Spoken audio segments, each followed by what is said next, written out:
ఉన్నటువంటి తిరుమల స్వామి గుట్టకు అతి సమీపంలో ఇక్కడ ఆంజనేయ స్వామి నెలకొల్పబడ్డది.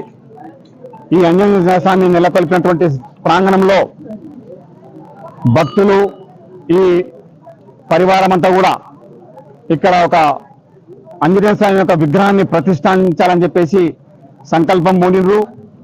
ఈ ప్రాంతంలో ఈ యొక్క ప్రాంతము ఆనుకొని అటవీ శాఖకు సంబంధించినటువంటి భూమి ఉన్నది కాబట్టి అందులో ఒక 5 కుంటల భూమిని ఈ యొక్క ఆంజనేయ స్వామి విగ్రహ ప్రతిష్టకు కేటాయించాల్సినటువంటి అవసరం ఉంది.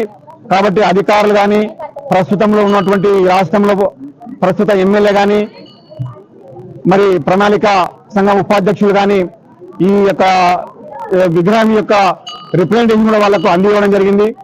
కాబట్టి భక్తుల యొక్క కోరిక మేరకు ఈ ప్రాంత వాసుల యొక్క కోరిక మేరకు ఇక్కడ విగ్రహ ప్రతిష్ట చేయడానికి 54 అడుగుల యొక్క విగ్రహాన్ని ఏర్పాటు చేయడానికి మరి స్థలం కేటాయించే బాధ్యత ఈ రాష్ట్ర ప్రభుత్వం మీద ఉంది. మరి ఎమ్మెల్యే ప్రణాళికా సంఘం ఉపాధ్యక్షుల మీద ఉంది కాబట్టి వాళ్ళ చొరవతోటి మరి ప్రాంత ప్రజలంతా కూడా దానికి సుముఖంగా ఉన్నారు.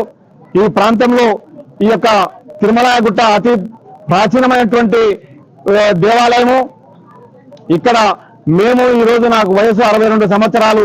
అప్పటి నుంచి కూడా ఈ తిరుమల గుట్టకొచ్చి ప్రతి ఆకర్షణ వారంలో పూజలు చేసేటటువంటి పరిస్థితి.